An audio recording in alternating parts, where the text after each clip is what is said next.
Baik, Assalamualaikum warahmatullahi wabarakatuh. Apa bisa didengar? Bisa, silakan. Baik, kita mulai kuliah pada pagi hari ini dengan membaca Fatihah bersama dengan tujuan semoga kuliah pada pagi hari ini dapat berjalan dengan lancar dan puasanya juga kuat semua. Marilah kita buka mata kuliah pada pagi hari ini dengan pembacaan Al-Fatihah bersama.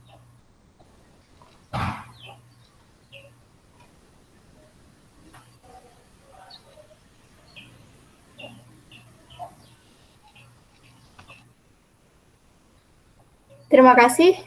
Kami dari kelompok terakhir akan mempresentasikan tentang matematika dan aplikasiannya yang meliputi matematika IPA, matematika ekonomi, dan matematika komputasi. Nah, anggota kelompok kami terdiri dari Al-Fatul Mukaromah, Ati Laina Sanjaya, Munawaratul Jannah, Maslahah Nuril, Avita Permatasari, dan Itsni Putri Rizkia. Nah, untuk menghemat waktu, langsung saja kita masuk pada materi pertama dengan presentator pertama. Untuk pemateri pertama, saya silahkan untuk menyampaikan materinya. Baik, terima kasih moderator.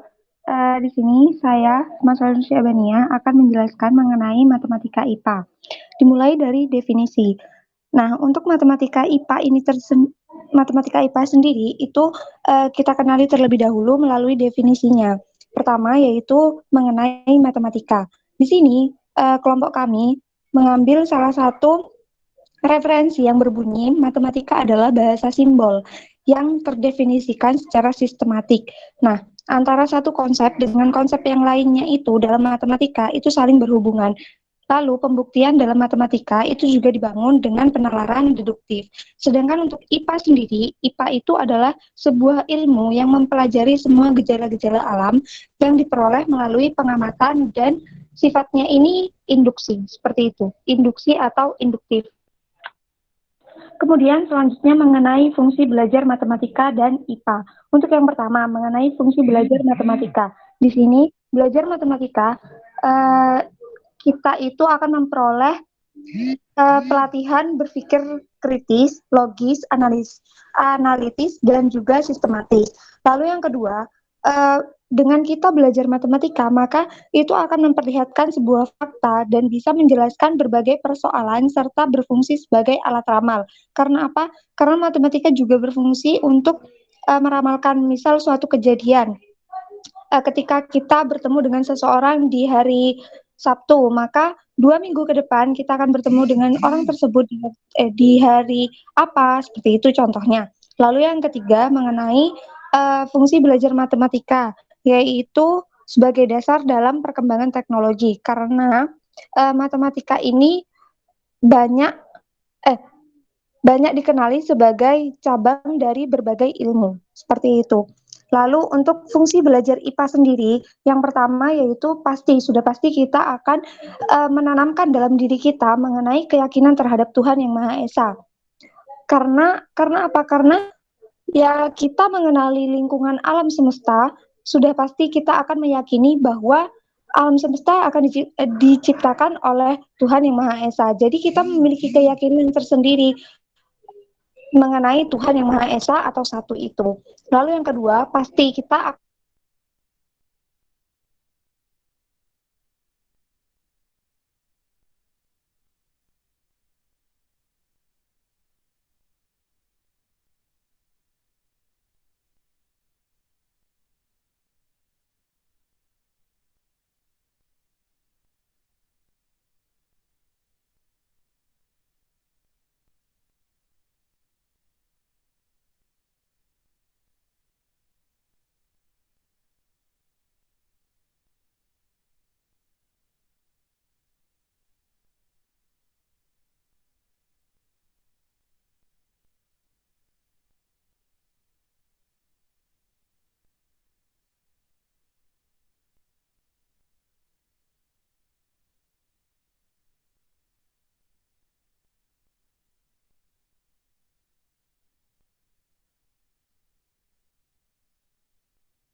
Halo, ini suaranya emang nggak ada ya?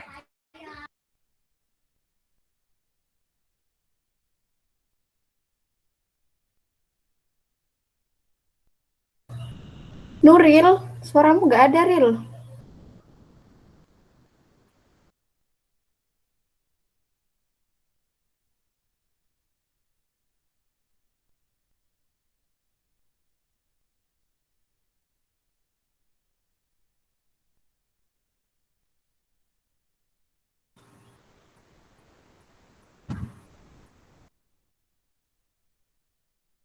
Nuril, Mbak Nuril, suaranya nggak ada, Mbak.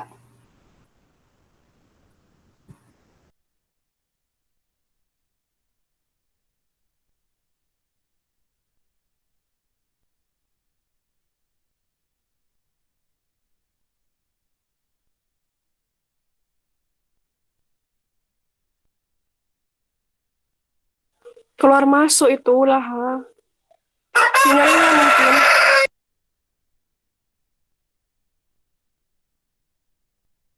Sinyal mungkin keluar masuk dia. Ya, sepertinya masalah sinyal ya.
Mohon maaf, saya ulangi. Suara saya sudah.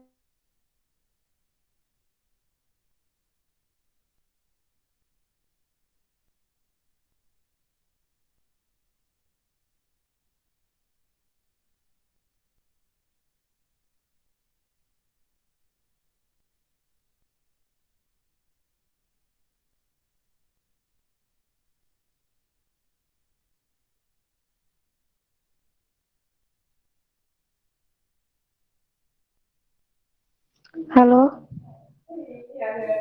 Bisa Ya, terdengar sudah bisa sudah. didengar.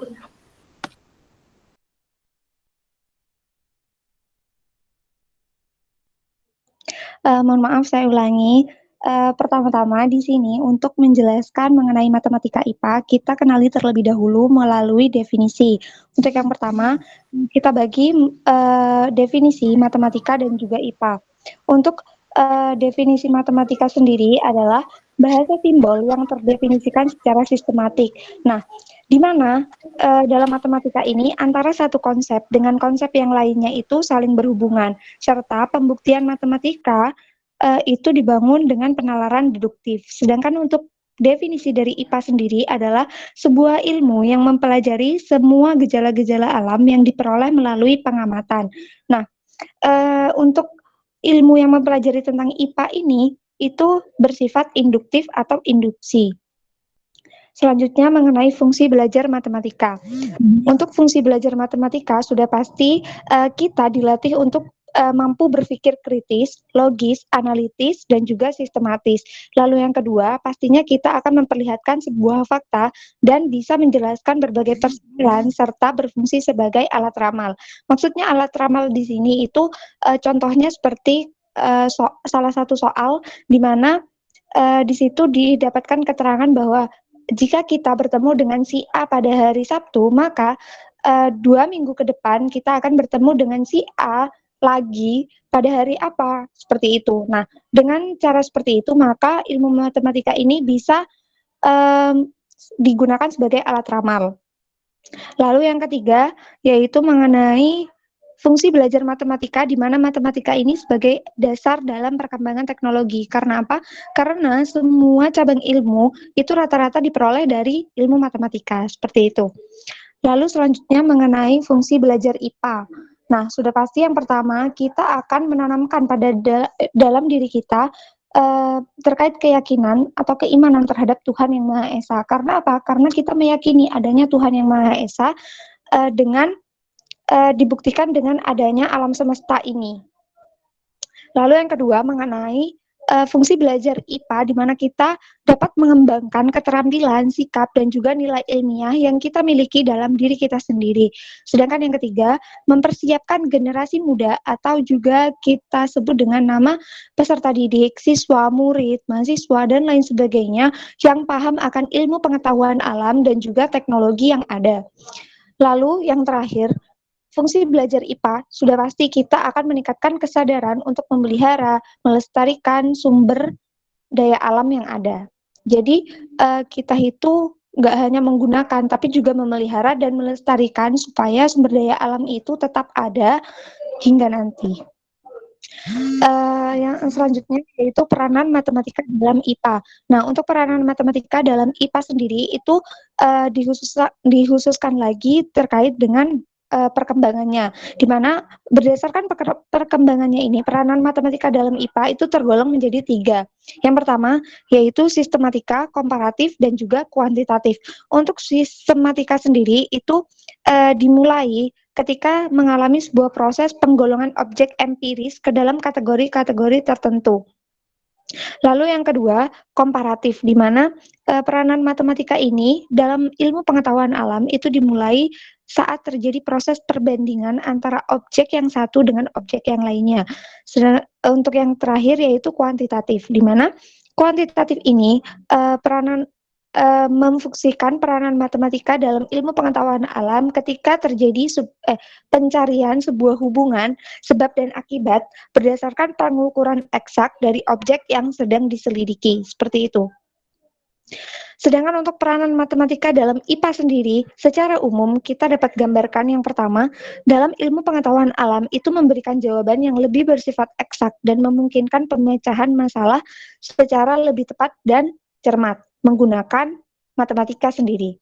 Lalu yang kedua, matematika itu akan memungkinkan ilmu pengetahuan alam itu mengalami perkembangan dari tahap kualitatif menuju tahap kuantitatif, karena sudah pasti akan mengalami proses perkembangan numerik, teknologi, dan lain sebagainya. Sedangkan untuk yang ketiga, sifat kuantitatif matematika ini akan meningkatkan daya prediktif dan kontrol dari ilmu pengetahuan alam. Jadi kita bisa memprediksi dan juga mengontrol ilmu pengetahuan alam ke depannya itu seperti apa, seperti itu. Untuk selanjutnya, saya kembalikan kepada moderator. Terima kasih kepada presentator pertama. Nah, untuk selanjutnya saya serahkan kepada presentator kedua. Kepada yang bertugas, dipersilahkan. Baik, terima kasih moderator. Suara saya kedengaran? Terdengar, Mbak. Baik. Di sini saya akan menjelaskan tentang sinergi matematika dengan ilmu lain dalam IPA. Nah, sudah kita ketahui bahwasannya matematika itu berperan dalam semua ilmu ya. Sangat penting matematika seperti itu ya. Nah, di sini sinergi matematika dengan ilmu lain dalam IPA yaitu untuk alat bantu mengatasi sebagian permasalahan dalam permasalahan hidup manusia. Selanjutnya yaitu tanpa matematika, IPA tidak akan berkembang karena IPA menggantungkan pada metode induksi yang mana ada soal hitung-hitungan gitu ya. Nah, dengan adanya sinergisme dua ilmu, pada akhirnya bidang keilmuan dapat diaplikasikan pada masyarakat maupun industri. Bidang aplikasi apapun di dunia ini tentunya membutuhkan ilmu-ilmu dasar. Lah, ilmu-ilmu dasar seperti fisika, kimia, biologi, dan matematika merupakan ilmu-ilmu dasar yang berguna untuk pengembangan ilmu-ilmu terapan. Next, Mbak. Mbak, next. Lah, di sini contoh-contoh sumbangan matematika dalam IPA. Yang mana? Pertama, Aristoteles, yaitu mengukur jarak bumi ke matahari hanya karena kesalahan teknis perkiraan yang meleset. Saat itu jarak bumi ke matahari 20 kali jarak bumi ke bulan, sedangkan sebenarnya itu 100 kali. Nah, contoh sumbangan selanjutnya yaitu Hipparchus, yaitu dapat mengukur jarak dari bumi ke bulan yang diilhami oleh ajaran Aristoteles. Menyatakan bahwa bumi, bulan, dan matahari suatu garis lurus. Terus Galileo dapat menetapkan hukuman lintasan perak peluru, gerak, dan kecepatan. Huygens dapat memecahkan teka-teki atas artinya cincin Saturnus, perhitungan kecepatan cahaya 600.000 kali kecepatan suara. Next.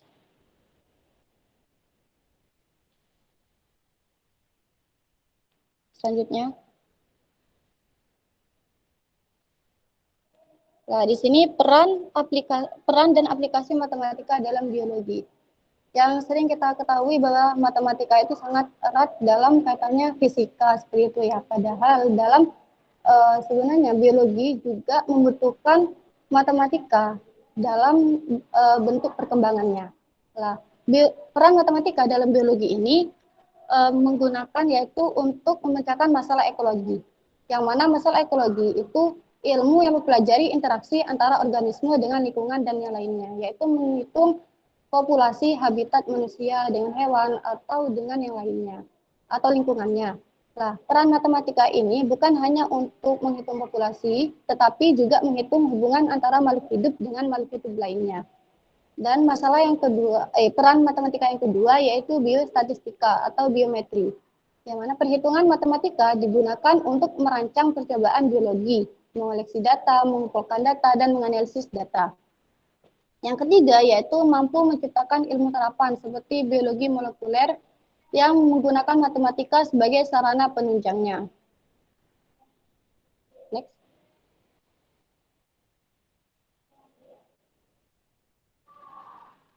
Next, Mbak.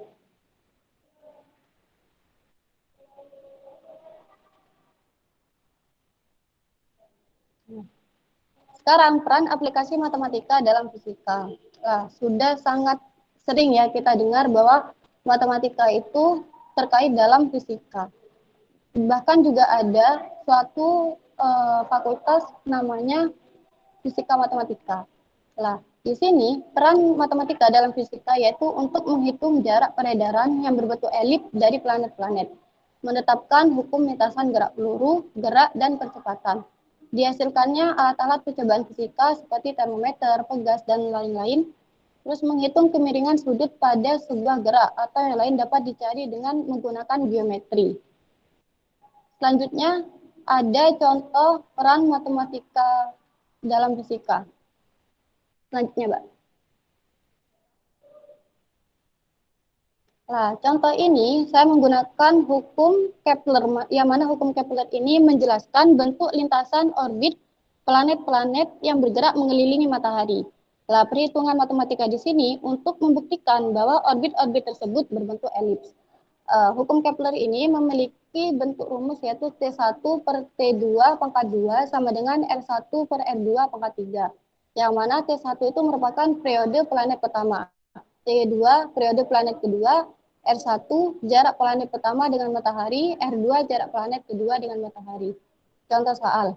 Nah, dua buah planet P dan Q mengorbit matahari. Apabila perbandingan antara jarak planet P dan Q ke matahari 4:9 dan periode planet P mengelilingi matahari 24 hari, maka periode planet Q mengelilingi matahari adalah di sini diketahui bahwasannya jarak planet pertama dan jarak planet pertama dan jarak planet kedua itu 4:9. Nah, periode kedua itu diketahui bahwa 24 hari. Ditanya periode planet pertama, maka dapat dihitung T Q per TP pangkat 2, RP per RP pangkat 3, TQ per 24 pangkat 2, 9 per 4 pangkat 3. Yang mana nanti hasilnya yaitu TQ sama dengan akar 6.561, yaitu 81 hari. Jadi, dapat disebutkan bahwa periode planet Ki mengelilingi matahari selama 81 hari. Next. Sekarang peran dan aplikasi matematika dalam kimia. Yang mana matematika itu berperan dalam menghitung jarak lintasan atom dengan perhitungan matematika. Membantu dalam penentuan bilangan periodik. Membantu perhitungan pH, derajat keasaman, elektrolit, dan hasil kali kelarutan. Menggunakan konsep logaritma. Bilangan-bilangan konstanta pada perhitungan kimia juga menggunakan konsep perhitungan matematika. Menggunakan konsep turunan untuk menghitung laju reaksi suatu campuran. Menggunakan sistem persamaan untuk menghitung kapasitas panas. Selanjutnya, di sini saya menggunakan contoh sistem persamaan yang menghitung kapasitas panas. Next, Mbak. Nah, ini kapasitas, contoh soal ya, kapasitas panas molar dari suatu senyawa padat dinyatakan melalui persamaan C sama dengan A plus BT, di mana A dan B adalah konstan. Jika C sama dengan 52 dan T sama dengan 100, dan ketika C sama dengan 172, T 400, tentukanlah nilai A dan B. Di sini kita menggunakan sistem persamaan dengan metode eliminasi dan substitusi ya. Maka dari metode eliminasi antara persamaan 1 dan persamaan 2, kita mendapat B sama dengan 0,4. Nah, nilai B ini kita substitusikan dalam persamaan 1. Ya, maka diketahui nilai A yaitu 12, sehingga didapat A sama dengan 12 dan B sama dengan 0,4. Seperti itu saja, saya kembalikan ke moderator. Terima kasih. Terima kasih kepada pemateri. Selanjutnya akan dilanjutkan oleh pemateri selanjutnya. Kepada pemateri selanjutnya dipersilahkan.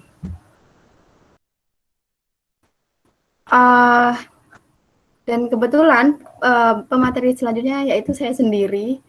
Di sini saya akan menjelaskan mengenai matematika ekonomi. Nah, jadi apa sih matematika ekonomi? Nah, jadi matematika ekonomi ini bukan merupakan cabang ilmu tersendiri dari ilmu ekonomi, tetapi matematika ekonomi ini merupakan pendekatan untuk menganalisa ekonomi. Nah, dalam matematika ekonomi ini juga terdapat simbol-simbol. Nah, ini matematika ekonomi merupakan penerapan metode matematika untuk mewakili teori dan menganalisis masalah-masalah di bidang ekonomi.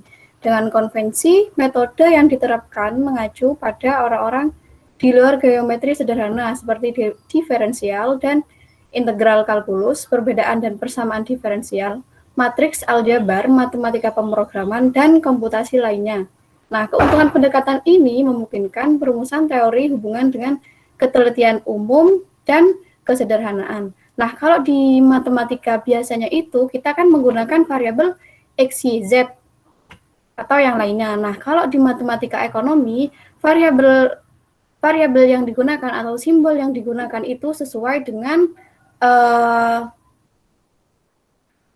masalah yang sedang terjadi. Misalnya mencari biaya, terus harga, kuantitas, dan lain sebagainya. Lanjut.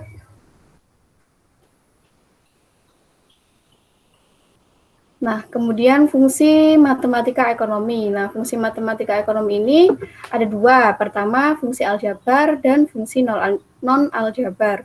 Fungsi aljabar sendiri yaitu semua fungsi yang menggunakan operasi perhitungan secara aljabar. Misalnya fungsi kuadrat, fungsi pecahan, fungsi linear, dan lain-lain. Nah, sedangkan fungsi non-aljabar yaitu fungsi yang tidak dapat dinyatakan secara aljabar. Fungsi ini juga disebut dengan fungsi transenden, misalnya fungsi eksponensial, fungsi logaritma, fungsi trigonometri, dan fungsi hiperbolik. Nah, mungkin sekian yang dapat saya sampaikan. Untuk selanjutnya akan dijelaskan oleh Mbak Aluf. Kepada Mbak Aluf, saya persilahkan. Next, Mbak. Di sini saya akan melanjutkan pemaparan materi dari pemateri sebelumnya. Di sini saya akan menjelaskan macam-macam dari fungsi matematika ekonomi yang sudah dijelaskan yang tadi. Di dalam fungsi aljabar itu kan ada fungsi polinom, fungsi linier, fungsi kuadrat, fungsi kubik, dan fungsi pangkat. Jadi, fungsi polinom itu adalah fungsi yang mengandung banyak suku dalam variabel bebasnya. Lalu kalau fungsi linier adalah fungsi di mana pangkat tertinggi dari variabel bebasnya adalah 1. Contohnya yaitu y min 2x plus 4. Selanjutnya fungsi kuadrat adalah fungsi di mana pangkat tertinggi dari variabel bebasnya adalah 2. Contohnya yaitu y min 2x kuadrat plus 4. Lalu fungsi kubik adalah fungsi di mana pangkat tertinggi dari variabel bebasnya adalah 3. Contohnya yaitu y min 2x pangkat 3 plus 4. Yang selanjutnya adalah fungsi pangkat adalah fungsi yang variabel bebasnya berpangkat suatu bilangan real. Contohnya y sama dengan x pangkat 3. Selanjutnya ada fungsi non-aljabar. Fungsi non-aljabar itu terdapat beberapa bagian. Yang pertama adalah fungsi eksponen, adalah fungsi yang variabel bebasnya berupa pangkat dari suatu konstanta. Contohnya fx min 2x. Maksud saya 2fx sama dengan 2x. Selanjutnya adalah fungsi logaritma, adalah fungsi yang merupakan kebalikan atau inverse dari fungsi eksponen. Contohnya x sama dengan a log y. Yang selanjutnya adalah fungsi trigonometri. Fungsi trigonometri adalah fungsi di mana variabel bebasnya merupakan bilangan geometri dan juga bisa diartikan fungsi yang memetakan besar sudut dengan bilangan aljabar atau sebaliknya. Selanjutnya adalah fungsi hiperbolik. Adalah fungsi yang merupakan kombinasi dari fungsi eksponen yang memiliki rumus turunan atau antiturunan. Selanjutnya, Mbak, next.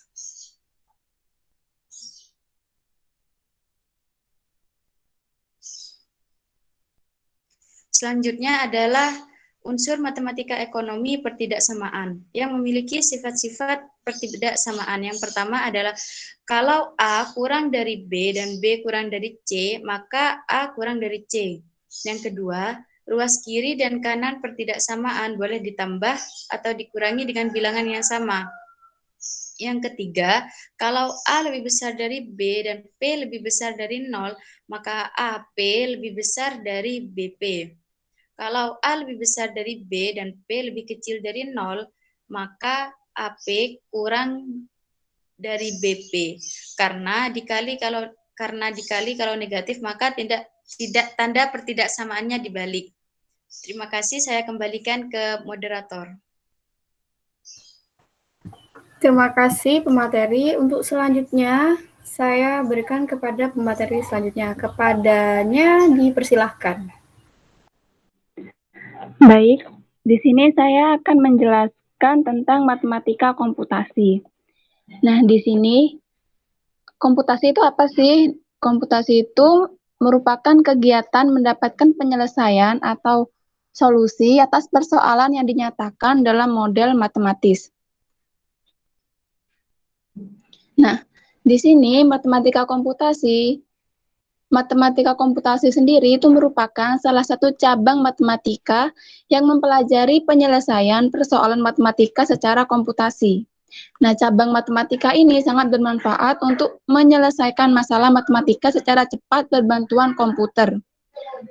Selanjutnya, kita tarik model untuk mengambil bentuk fungsi X sama dengan Y, di mana X sama dengan himpunan informasi yang tersembunyi dalam model dan berupa besaran-besaran yang nilainya harus ditetapkan agar persoalan nyata dapat dipecahkan. Dan Y merupakan himpunan data yang sudah tersedia. Dan kita tambahkan fungsi kali sama dengan operator matematis model tersebut. Nah, secara singkat dalam komputasi diberikan fungsi kali serta nilai numerisnya untuk memperoleh nilai numeris X agar fungsi X sama dengan Y dapat dipenuhi. Secara sistematisnya, X diperoleh melalui operasi inverse atas Y. Konkretnya, X sama dengan inverse fungsi Y dengan inverse, fungsi operator matematis untuk melaksanakan operasi inverse yang dimaksud masalah utama. Dalam praktek tidak banyak operator dengan fungsi inverse fungsi. Dan di sini teknik komputasi ini ada beberapa, yaitu ada perangkat ilmu tentang alat dan ada metode serta teori. Di mana ilmu tentang alat ini biasanya berupa sebuah komputer dan tentang metode ini yang disebut algoritma, dan teori sendiri merupakan bukti matematis bahwa memberi hasil yang benar. Selanjutnya, next Mbak. Next.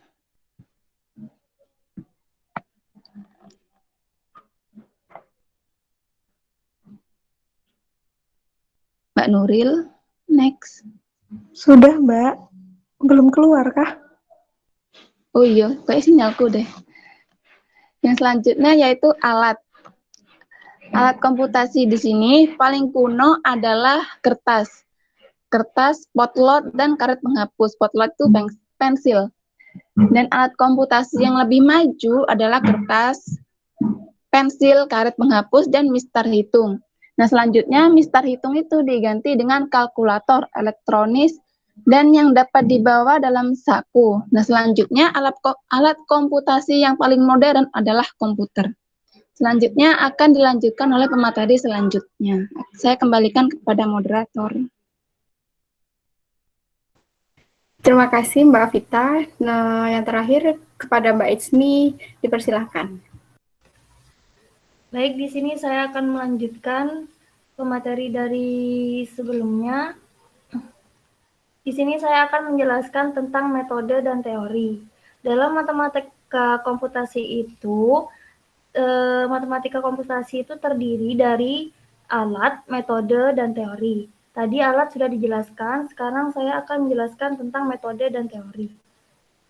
Metode adalah cara teratur yang digunakan untuk melaksanakan suatu pekerjaan agar tercapai sesuai dengan yang dikehendaki.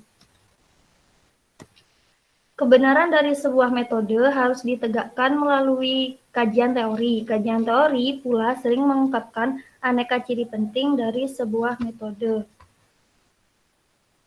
Lalu, teori adalah serangkaian bagian atau variabel, definisi, dan dalil yang saling berhubungan yang menghadirkan sebuah pandangan sistematis mengenai fenomena dengan menentukan hubungan antar variabel. Selanjutnya, contoh teori dan metode. Di sini ada contoh untuk mencari nilai akar kuadrat dari bilangan 10 secara manual.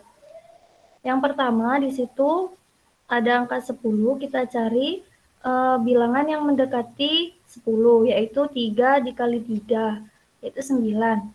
Lalu selanjutnya ditulis di atas 3. Lalu 3 dan 3 kali 3 itu ditambahkan, hasilnya kan 6.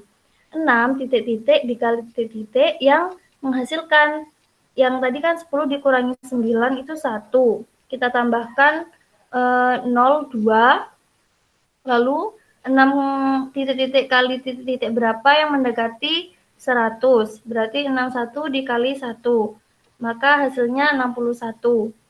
Lalu kita tulis 1 di atas. Lalu selanjutnya 61 ditambah 61 itu hasilnya 62. Yang tadi hasil pengurangan dari 100 dikurangi 61 itu 39. Nah, kita tambahkan lagi 02. Lalu 62 itu titik-titik dikali titik-titik berapa yang bilangannya mendekati dari 3.900. Lalu kita cari, ternyata kita pilih angka 6, berarti 626 dikali 6 hasilnya 375,6. Lalu kita kurangi, hasilnya 144. Yang 6 tadi itu kita tulis di atas ya. Lanjut kita tambahkan lagi, nolnya 2. Berarti hasilnya itu 14.400. Yang tadi 626 kita tambahkan dengan 6. Hasilnya 632 titik-titik dikali titik-titik. Nah, titik-titiknya itu kita cari bilangan hasilnya yang bilangannya itu mendekati 14.400. Maka di situ kita tulis angka 2, berarti 6.322 dikali 2 hasilnya 12.644. Nah, angka 2 tadi kita tulis di atas. Lanjut begitu seterusnya. Lanjut, Mbak. Tadi kan ditemukan hasilnya 3,1622. Nah, ini secara komputasi untuk cara tersebut itu tidak bisa digunakan dalam komputer, maka harus menggunakan metode lain agar dapat dikelola oleh komputer. Komputer menggunakan metode lain untuk mendapatkan hasilnya dengan rumus X K plus 1 sama dengan XK ditambah A per XK dibagi 2. Maka contohnya di sini saya misalkan X itu 0 sama dengan 10. Tadi kan mencari akar kuadrat dari 10. X1 sama dengan kita substitusikan 10 ditambah 10 per 10 dibagi 2. Hasilnya 5,50. Lanjut, X2, kita masukkan 5,5 itu ke dalam X2-nya ya. Kita masukkan ke dalam rumus. 5,5 ditambah 10 dibagi 5,5 dibagi 2, hasilnya 3,6591. Kita masukkan, lanjut kita ke X3, yaitu kita masukkan hasil dari X2 tadi 3,6591 ditambah 10 per 3,6591 dibagi 2, hasilnya 3,1625. Lanjut ke X4, kita masukkan hasil X3 3,1625 ditambah 10 per 3,1625 dibagi 2, hasilnya 3,1623. Lanjut X5, kita masukkan hasil X4-nya 3,1623 ditambah 10 per 3,1623 per 2, hasilnya 3,163. Nah, dari situ kita dapat mengetahui bahwa secara manual dengan secara komputasi itu hasilnya sama. Lalu